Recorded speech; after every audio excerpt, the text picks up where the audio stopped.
पंकज मलिक जी, श्री दीपेंद्र हुड्डा जी, आचार्य प्रमोद कृष्णन जी, श्री विवेक बंसल जी, श्री इमरान मसूद जी, श्री गजराज सिंह जी, श्रीमती सुप्रिया श्रीनेट जी, विजेंद्र सिंह जी, संजय कपूर जी, सईद जमा जी, चौधरी रविंदर मलिक जी,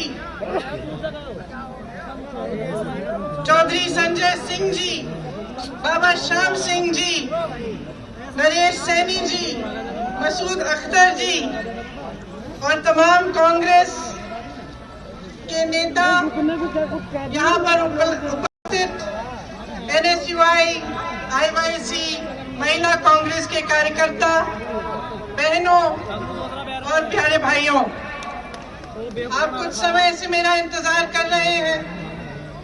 मलिक जी ने कहा कि यहाँ आकर आप पर मैंने एहसान किया है। मैं कहना चाहती हूँ कि यहाँ आना मेरा कर्तव्य है, मेरा धर्म है और मैं किसी पर एहसान नहीं कर रही हूँ। बहुत बार कहती हूँ, हर नेता को यह एहसास होना चाहिए कि सबसे बड़ा एहसान उस पर जनता करती है। मुझे यह एहसास अच्छी तरह से है। आप यहाँ उपस्थित हैं, मेरी बातों को सुनने आए हैं, इसलिए आपका बहुत बहुत धन्यवाद। देखिए, देश की जो स्थिति है वो शायद मेरे से अच्छी तरह आप सब जानते हैं। एक ऐसा समय आया है कि 90 दिनों से लाखों किसान इस देश की राजनीति में के बाहर, दिल्ली के बाहर बैठे हुए हैं, संघर्ष कर रहे हैं, आंदोलन कर रहे हैं। 215 किसान शहीद हुए, बिजली काटी गई, पानी रोका गया, उन्हें मारा गया, पीटा गया। वे शांति से बैठे थे। देश की राजधानी की सीमा को इस तरह बनाया गया जैसे देश की सीमा थी। तमाम पुलिस की फोर्स लगाई गई, किसानों को प्रताड़ित किया गया। जो किसान अपने बेटे को देश की सीमा पर देश की रखवाली करने के लिए भेजता है, उस किसान को अपमानित किया गया, उसे जलील किया, उसे देशद्रोही कहा, आतंकवादी कहा। प्रधानमंत्री जी ने पूरे सांसद के सामने उसका मजाक उड़ाया, उसे परिजीवी कहा, आंदोलन जीवी कहा। देखिए, इंसान की तरह देश का भी एक हृदय होता है। उस हृदय के धड़कने से देश जीवित होता है। मेरा मानना है कि हमारे देश का हृदय, उसका दिल किसान है, जो जमीन से जुड़ा है, जमीन को सींचता है, उसे उपजाऊ बनाता है, इस देश का अन्नदाता है, इस देश को जीवित करता है। लेकिन आज जब चौधरी टिकैत जी के आंखों में आंसू आते हैं तो हमारे प्रधानमंत्री जी के होठों पर मुस्कुराहट आती है, उन्हें मजाक सूझता है। आज किसान के घरों से लूट हो रही है और प्रधानमंत्री जी के 2 पूंजीपति मित्रों को पूरी छूट दी गई है। आपके सामने आकर प्रधानमंत्री जी ने बार बार हर चुनाव में ये वादा किया था कि गन्ने का भुगतान आपको दिया जाएगा। मैं आपसे पूछना चाहती हूँ, आपको मिला? उन्होंने कहा था आपकी आमदनी दुगनी होगी। मैं आपसे पूछना चाहती हूँ, दुगनी हुई? आपको मालूम होगा कि पूरे देश भर में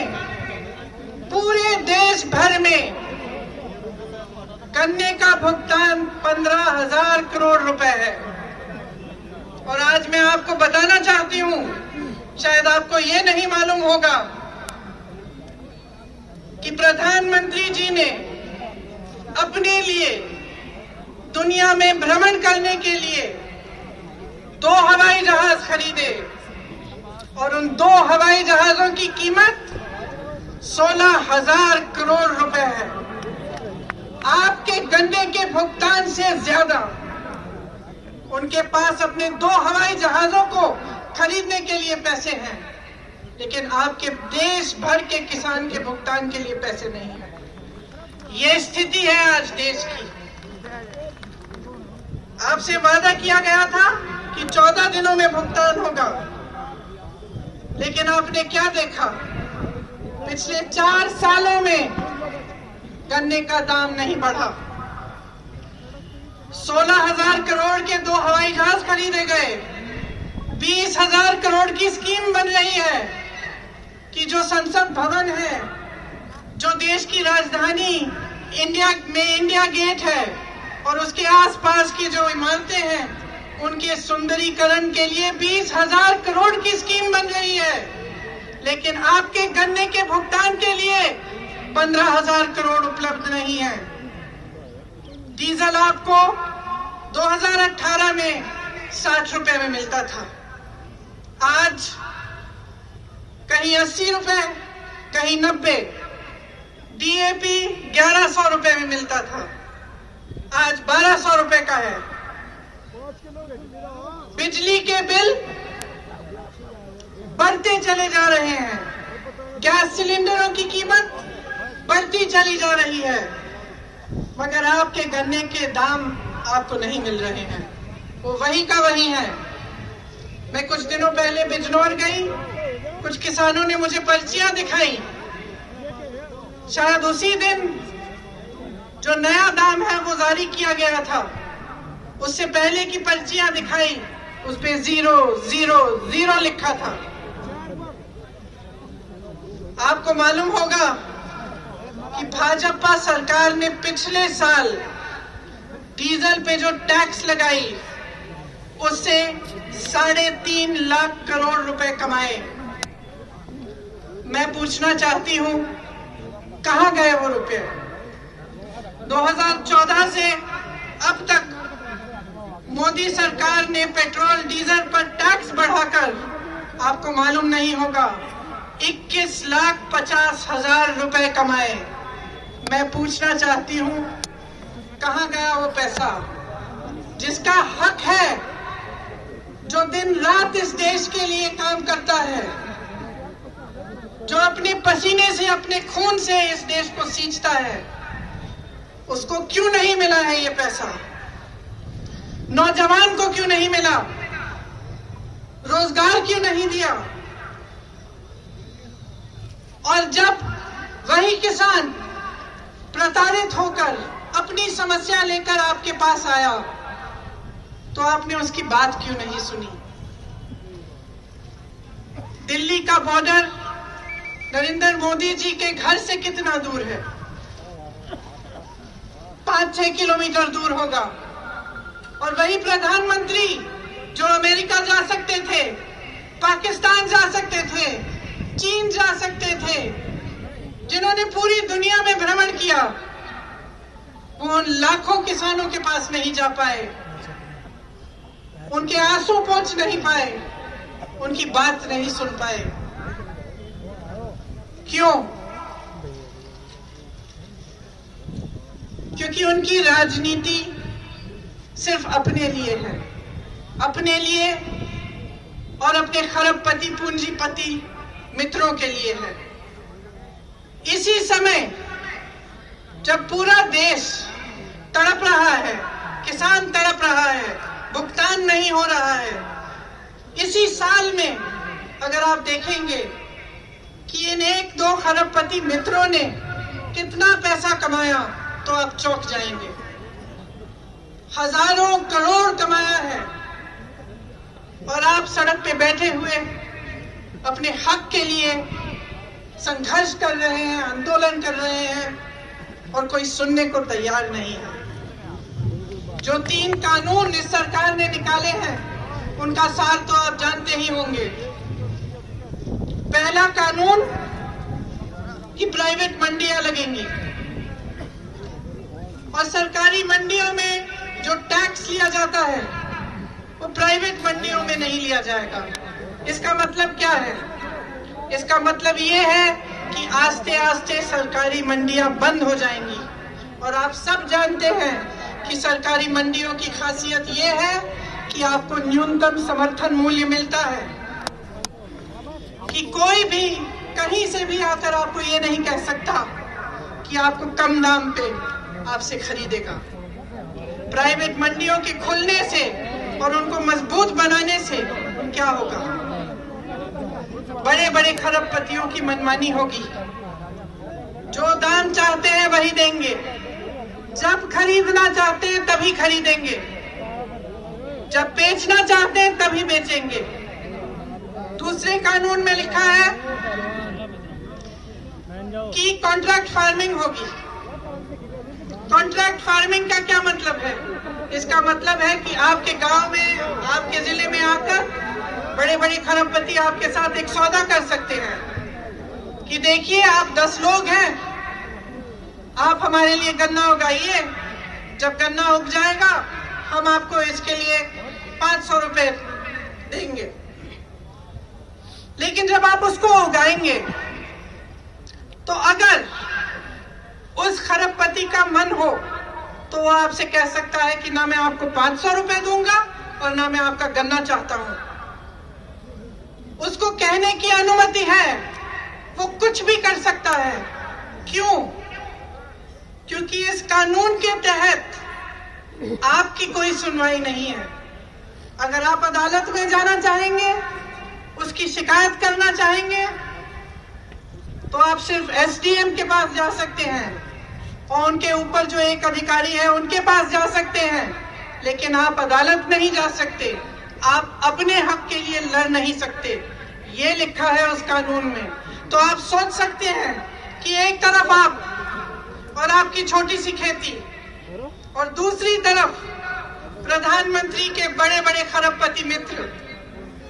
आप बताइए किसकी सुनवाई होगी? ये जो नए कानून बनाए गए हैं, इन कानूनों के तहत न्यूनतम समर्थन मूल्य खत्म होगा, सरकारी मंडियां खत्म होगी, आपके हक खत्म होंगे।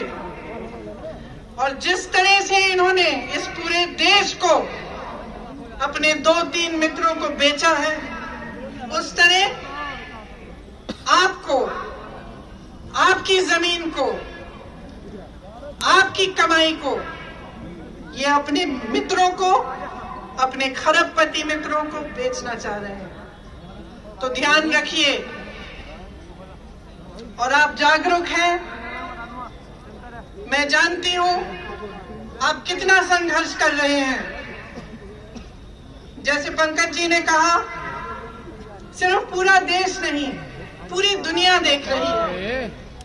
लो मत यार। और कभी कभी लगता है कि हमारे प्रधानमंत्री जी, ऐसा लगता है कि हमारे प्रधानमंत्री जी भी एक तरह से उन्हीं अहंकारी राजाओं की तरह बन गए हैं। उनको ये भी समझ नहीं आ रहा है कि जो जवान इस देश की सीमा को सुरक्षित रखता है, वह जवान किसान का बेटा है।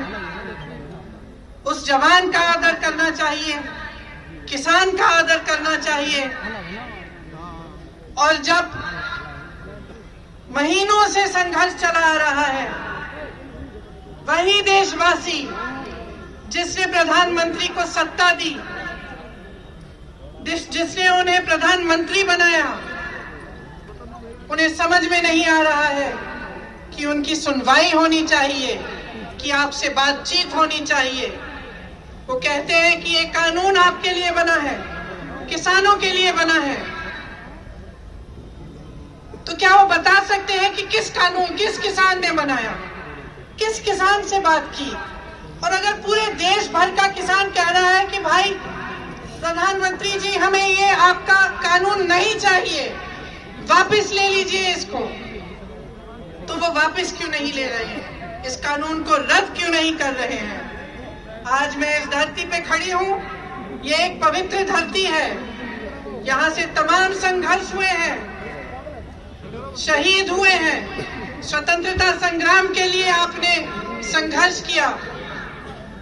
मेरे से पहले शायद मलिक जी ने कहा कि 1987 में आपने संघर्ष किया था तो एक सरकार आपके सामने झुकी थी, वो मेरे पिताजी राजीव गांधी की सरकार थी।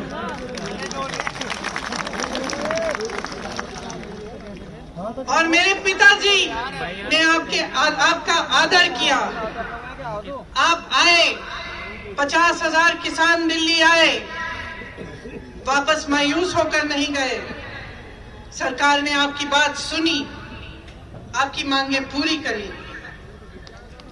आज यहाँ खड़े होकर मैं आपसे कहना चाहती हूँ, आपने कहा कि आप खुददार लोग हैं, आप गद्दारी नहीं करेंगे मेरे साथ। मैं आपसे कहना चाहती हूँ कि मैं भी खुददार हूँ, मैं भी खुददार हूँ और मैं आपके साथ गद्दारी कभी नहीं कर सकती। आज अगर मैं यहाँ आई हूँ, तो राजनीति के लिए मुंह दिखाने नहीं आई हूँ। पिछले साल यही मुजफ्फरनगर आई थी, आप संकट में थे, आपको याद होगा। आपके बेटे उस समय भी शहीद हुए थे, आज भी शहीद हो रहे हैं। मैं उस समय भी यहाँ आई थी, मैं आज भी आई हूँ और मैं बार बार आती रहूंगी। जब आप संकट में होंगे मैं आपके साथ खड़ी रहूंगी, जब आपको दुख लगेगा कांग्रेस पार्टी आपके साथ खड़ी रहेगी, जब आप संघर्ष करेंगे हम आपका संघर्ष उठाएंगे, हम आपके साथ संघर्ष करेंगे। मैं आपसे कह आई हूँ कि आप पीछे मत हटिए, ये सरकार मजबूर होगी, ये सरकार मजबूत नहीं है, दुर्बल है, क्योंकि अपनी ही जनता अपने ही देश की आवाज नहीं सुन पा रही है। ये सरकार पीछे हटेगी, इनको पीछे हटना पड़ेगा। जय जवान, जय किसान, जय जवान, जय किसान, जय हिंद, जय हिंद, जय हिंद। मेरा अनुरोध है जुनेद भाई और हरिंदर मलिक जी को हल देकर के स्वागत करेंगे। उसके बाद सैंडी, गगन और सभी साथी हल दे और गदा देकर के सम्मानित करने का काम करेंगे।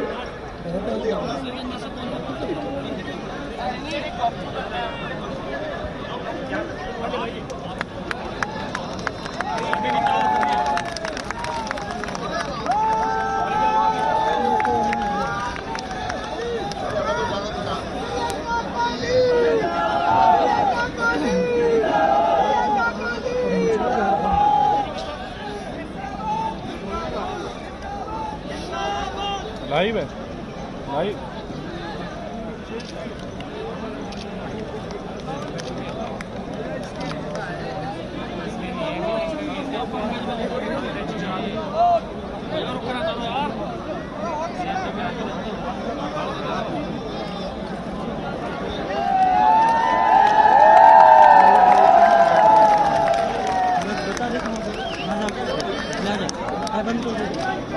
सब लोगों से अनुरोध है, आदरणीय प्रियंका जी यही है, आप लोग यहां से हटे, जरा मंच की व्यवस्था खराब ना करें। मेरा अनुरोध है सब लोगों से सम्मान।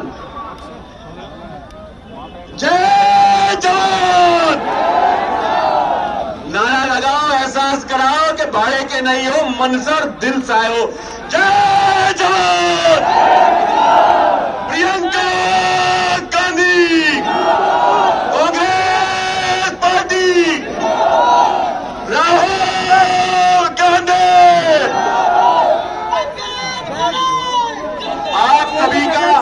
आप सभी का बहुत बहुत धन्यवाद। हमारे बीच में दीपेंद्र हुड्डा जी आए हैं, मैं उनका भी धन्यवाद करता हूं।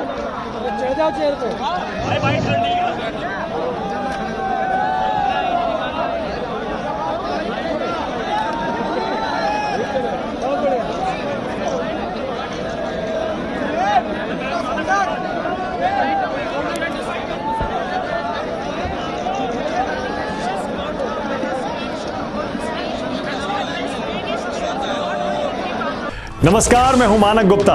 अगर आपको हमारा ये वीडियो पसंद आया हो तो इसे लाइक और शेयर जरूर करें और हाँ, हमें सब्सक्राइब और फॉलो करना ना भूलें ताकि आप देश और दुनिया की कोई खबर मिस ना करें। तो जुड़े रहिए हमारे साथ और देखते रहिए News 24।